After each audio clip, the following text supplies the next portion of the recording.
ఈ యుద్ధం అరౌండ్ 7 రోజుల నుంచి జరుగుతుంది. 7 రోజుల నుంచి జరుగుతుంటే ఓన్లీ ఇరాన్‌కి 26,000 కోట్లు ఒక్క వారానికి గాను ఆళ్ళు నష్టపోయింది. ఇదే విధంగా 20,000 ఫ్లైట్స్ స్టాప్ అయిపోయింది. ఎందుకంటే ఇరాన్‌కి లైక్ ఈ ఖత్తర్ గానీ, దుబాయ్ ఇయన్నీ ఏంటంటే ఇంటర్‌లింక్ అనమాట. సో, ఆ సోర్సెస్‌లో కొన్ని 20,000 ఫ్లైట్స్ ఒక్కసారిగా స్టాప్ అయిందంటే మీరు అర్థం చేసుకోవచ్చు. ఏ రేంజ్‌లో ఈ యొక్క వార్ ఇంపాక్ట్ ఉన్నది అనేది. అదే విధంగా రీసెంట్‌గా వాళ్ళు చెప్పాను కదా! ఒక వారానికి గాను 27,000 కోట్లు లాస్ ఇరాన్‌కి.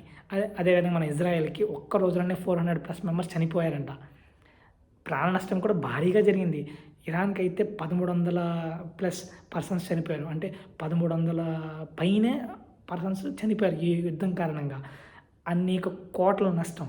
ఇది ఆ దేశాలకు మాత్రమే కాదు. ఆ దేశాల నుంచి ఎవరికైతే ఎగుమతి, దిగుమతి పోతున్నాయో దట్ మీన్స్ క్రూడ్ ఆయిల్ గానీ, లేకపోతే వాటెవర్ ఇట్స్ మినరల్స్ ఇది వెళ్తుందో ఆ దేశాలన్నీ కూడా ఎఫెక్ట్ అవుతుంది. దీనికి మీకు ఒక చిన్న సిట్యుయేషన్ ఎక్స్‌ప్లెయిన్ చేయాలి. మన పాకిస్తాన్ దేశం ఉంది కదా! అది చాలా చిన్న దేశం అయినప్పటికీ కూడా వాళ్ళు చాలా తెలివిగా ప్లాన్ చేశారు. ఎందుకంటే అక్కడ పెట్రోల్ కాస్ట్ నార్మల్‌గానే ఎక్కువ ఉంటుంది. ఈ సిట్యుయేషన్‌లో వాళ్ళేం చేశారంటే లైక్ అందరికి వర్క్ ఫ్రమ్ హోమ్ ఇచ్చేసి ఎవరైనా బయటికి ఫ్యామిలీ వెళ్ళాలి అంటే ఫ్యామిలీ పరంగా వెళ్ళాలి. లేదంటే గనక పబ్లిక్ ట్రాన్స్‌పోర్ట్‌ని యూజ్ చేసుకోవాలి. అప్పుడే ఆ యొక్క ఫ్యూయల్ కన్జంప్షన్ గానీ, లేకపోతే ఇయన్నీ మనం తగ్గించుకోగలం అన్న పాయింట్ ఆఫ్‌లో వాళ్ళు ఎప్పుడో లైక్ అది స్టార్ట్ అయిన వెంటనే ఒక 2-3 డేస్‌లో ఈళ్ళు అమల్లోకి వచ్చేసింది ఇది. మన ఇండియాలో కూడా ఫ్యూచర్‌లో అంటే దట్ మీన్స్ ఇంకొక 2-3 డేస్ ఈ యుద్ధం ఇలాగే కొనసాగితే మనకి పెట్రోల్ రేట్ అమాంతం పెరిగిపోతాయి. అంటే లీటర్‌కి రూ. 50 గానీ, రూ. 60, 70 పెరిగినా మనకు ఆశ్చర్యపోవాల్సిన అవసరం లేదు. అదే విధంగా అమెరికాలో స్టాక్ మార్కెట్ ఉంది కదా! దాని యొక్క shares gasoline shares around 25 cents అనేది ఇంక్రీజ్ అయింది.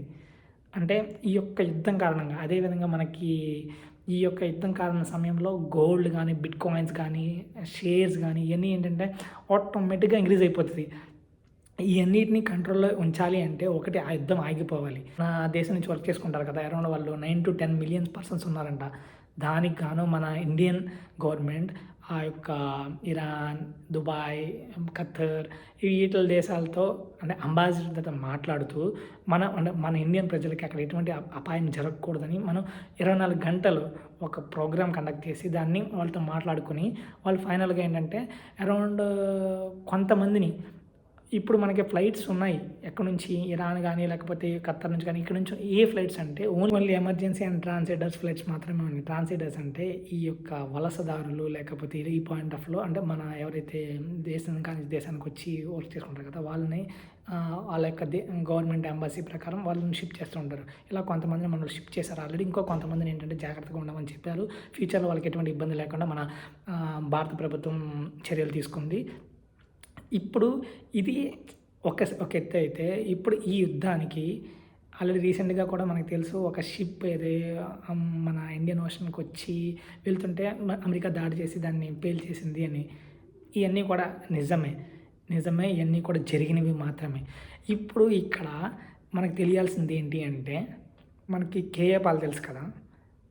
మన అందరికీ చెప్తూ ఉంటారు. నాకొక్క అవకాశం ఇస్తే నేను 10,000 కోట్లు తీసుకొచ్చి మీ ముందు కుమ్మరిస్తాను. లైక్ నన్ను ఒకసారి గెలిపించండి. నాకొక ఛాన్స్ ఇవ్వండి. ఏం జరిగింది అంటే ఆయన రీసెంట్‌గా మన ఇరాన్‌ని, ఇజ్రాయెల్‌ని కూర్చోబెట్టి ఈ వార్ మనకొద్దు. మనం శాంతియుతంగా ఉందామని చెప్పేసి శాంతియుత పరిష్కారాల కోసం తను చాలా కష్టపడ్డాడు. వాళ్ళు కూడా యాక్సెప్ట్ చేశారు అని చెప్పేసి అంటున్నారు. అందుకోసమే మన అమెరికా, ఇరాన్, ఇజ్రాయెల్ 3 దేశాలు కలిపి ఒక 3-4 డేస్ సీజ్ ఫైర్ మనకు 'సలార్' సినిమాలో వినే ఉంటాం. అదే సీజ్ ఫైర్‌ని ఇక్కడ కొనసాగిస్తారు ఈ రోజు నుంచి అని అంటున్నారు. సో, ఇది నిజమైతే కనుక డెఫినిట్‌గా సీజ్ ఫైర్ వస్తే వాళ్ళు చర్చించుకొని అంటే వాళ్ళకేం కావాలి, వీళ్ళకేం కావాలి. ఈ పాయింట్ ఆఫ్‌లో వీళ్ళకంత బిజినెస్ సెటిల్మెంట్స్ అంతా అయిపోతే డెఫినిట్‌గా ఇది స్టాప్ అయితే మనకి ఇప్పుడు ఇదివరకు ఎలా ఉందో ఇప్పుడు కూడా అలాగే కొనసాగుతుంది. బై చాన్స్ అలా లేదు అంటే గనక డెఫినిట్‌గా ఇంపాక్ట్ అనేది ఉంటుంది. దీన్ని బట్టి మనం అర్థం చేసుకోవచ్చు. సో, ఇది యుద్ధం ఇలాగే కొనసాగితే మాత్రం మనకి చాలా కష్టాలు, నష్టాలు ఉంటాయి. ఇప్పటివరకైతే ఈ ఇన్ఫర్మేషన్ ఇది. ఇంకా ఫ్యూచర్‌లో దీని గురించి ఏమైనా ఇన్ఫర్మేషన్ వస్తే డెఫినిట్‌గా మీ అందరికి షేర్ చేస్తాను. Thank you. Signing off Kranti university.